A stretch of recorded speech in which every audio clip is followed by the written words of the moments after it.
নারী আছেন যারা শ্বশুর বাড়িতে শ্বশুর শাশুড়ি ননদ ভাসুর দেবর ননাস এবং স্বামী দ্বারা প্রতিনিয়ত ফিজিক্যালি এবং ভার্বালি অ্যাবিউজড হচ্ছেন, প্রতিনিয়ত অত্যাচারিত হচ্ছেন।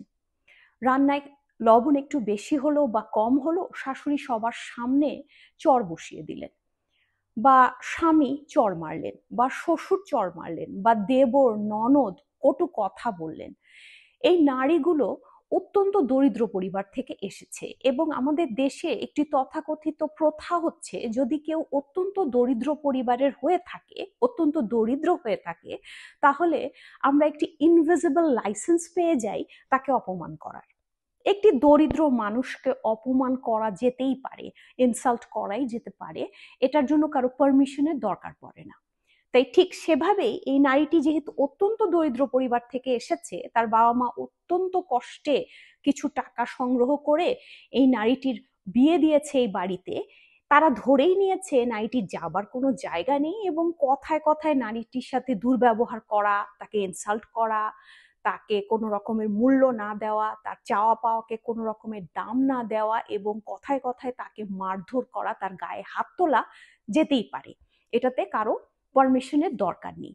তাই এই শ্বশুর বাড়িগুলো থেকে আপনি যখন এই নারীগুলোর যখন এই শ্বশুরবাড়ির দ্বারা প্রতিনিয়ত অত্যাচারিত হন এবং ব্যথায় কাতরাতে কাতরাতে নিজের বাবা মার কাছে ফোন করেন, তখন বাবা মা বলেন যে মা, এটা তোমার ভাগ্য ভেবে মেনে নাও, এখানে আমাদের করণীয় কিছু নেই। এই নারীদের আসলে যাওয়ার কোনো জায়গা নেই এবং তারা সেটা ভাবে। এই নারীদের উদ্দেশ্যে বলছি যে আপনাদের যাবার অনেক জায়গা আছে, আপনারা কখনো নিজেকে একা ভাববেন না। আপনার শিক্ষাগত যোগ্যতা না থাকতে পারে, কোনো সমস্যা নেই। আপনার পয়সা না থাকতে পারে, টাকা পয়সা না থাকতে পারে, আপনি অত্যন্ত দরিদ্র পরিবারের নারী হতে পারেন, তাতেও কোনো সমস্যা নেই।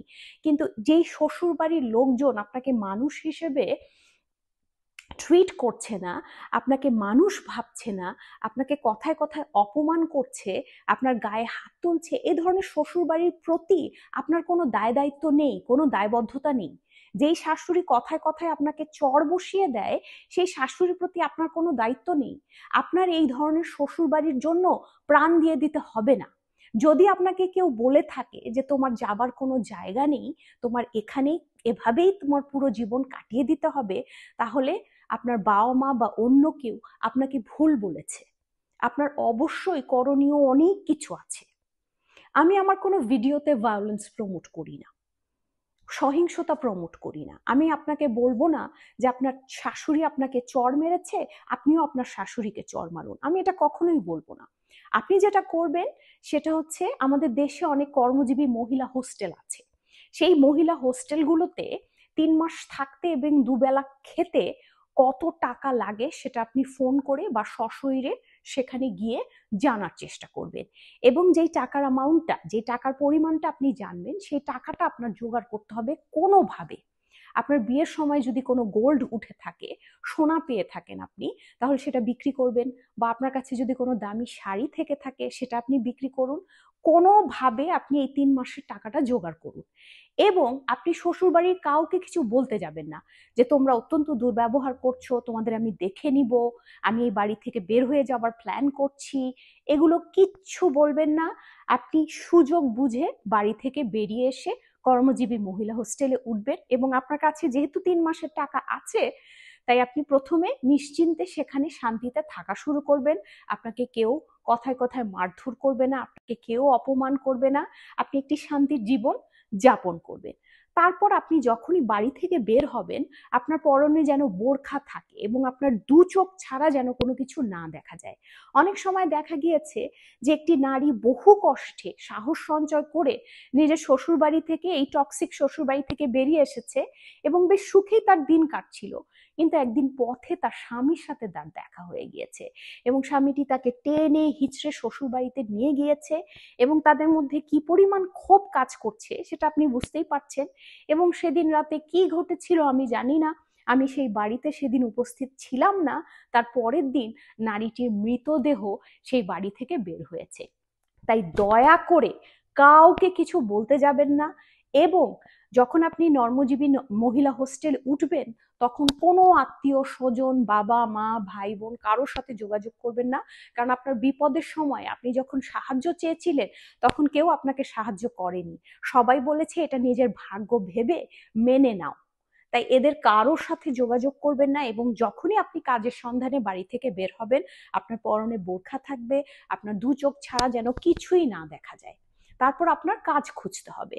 আপনার যদি রান্নায় ভালো হয়ে থাকেন, অনেক নারী আছে যারা রান্না বান্না করতে পছন্দ করেন, তাদের রান্নার হাতও খুব ভালো থাকে, তারা যে কোনো বাংলাদেশে ভাত মাছের হোটেলের কোনো অভাব নেই। যে কোনো হোটেলে গিয়ে আপনি ভালো একটি কাজ পেয়ে যাবেন। আপনি যদি দেখাতে পারেন যে আপনি ভালো রাঁধতে পারেন, তাহলে বাবুর্চির অ্যাসিস্ট্যান্ট বা শেফ হিসেবে আপনি কাজ পেয়ে যাবেন। বাবুর্চি যেখানে সে রান্না করছে, তার হেল্পার বা সাহায্যকারী হিসেবে আপনি খুব সহজেই কাজ পেয়ে যাবেন। আপনার যদি রান্না বান্না করতে একেবারেই ভালো না লাগে, তাহলেও কোনো সমস্যা নেই। আপনি অত্যন্ত দরিদ্র পরিবারের একটি নারী, আপনার শিক্ষাগত কোনো যোগ্যতা নেই, কোনো সমস্যা নেই। আমাদের দেশে অনেক কাজ আছে যার জন্য শিক্ষাগত কোনো যোগ্যতার দরকার পড়ে না। আপনি পার্কে বাদাম বিক্রি করতে পারেন, বা কোনো খাবার বিক্রি করতে পারেন, বা তামাক, সিগারেট, পান যে একটা কন্টেইনার পাওয়া যায়, সেটা আপনি ভাড়ায় নিয়ে সেটা বিক্রি করতে পারেন। আমি ধূমপান করা প্রমোট করছি না, ধূমপান স্বাস্থ্যের জন্য ক্ষতিকর, সেটা আমরা সবাই জানি।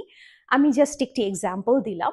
আপনি ভাবতে পারেন যে আমি কিভাবে এই কাজটি পাবো। আপনি পার্কে যাদের দেখবেন যে যারা বিক্রি করছে, তাদের সাথে আপনি যোগাযোগ করবেন এবং তাদেরকে জিজ্ঞেস করবেন যে এই কন্টেইনারটি তারা কোথায় ভাড়া পেয়েছে, এবং আপনাকে তারা তার কাছে নিয়ে যাবে। এবং যার কাছ থেকে আপনি ভাড়া নেবেন, আপনি সারাদিন ধরে এই জিনিসগুলো বিক্রি করে যে টাকা পাবেন, সেটার অর্ধেক আপনার তাকে দিয়ে দিতে হবে, এবং বাকি অর্ধেক সেই টাকাটি আপনার কাছে থাকবে। এতে আপনার একার মানুষের খুব আরামে চলে যাবে। আপনি সম্মানের একটি জীবন যাপন করতে পারবেন। আপনাকে কেউ সম্মান করে না, তাতে কোনো সমস্যা নেই। আপনাকে কেউ মানুষ ভাবে না, তাতেও কোনো সমস্যা নেই। আপনি নিজেকে তো মানুষ ভাবেন, আপনি নিজেকে তো সম্মান করেন। তাই দয়া করে একটু সাহস সঞ্চয় করে এ ধরনের টক্সিক পরিবার থেকে বেরিয়ে আসুন। এ ধরনের টক্সিক পরিবারের প্রতি আপনার কোনো দায় দায়িত্ব নেই। আমরা সকালে ঘুম থেকে উঠে আর কোনো নিষ্পাপ মুখের মৃতদেহের ছবি দেখতে চাই না। একটু সাহস সঞ্চয় করেন, তাহলে আপনি আপনার জীবনকে পূর্ণতা দিতে পারবেন। এবং আপনি সাহস করলে আপনাকে দেখে আরো হাজারো নারী সাহস করবে। আপনি যদি প্রাণে বাঁচেন, তাহলে সমগ্র নারী জাতি প্রাণে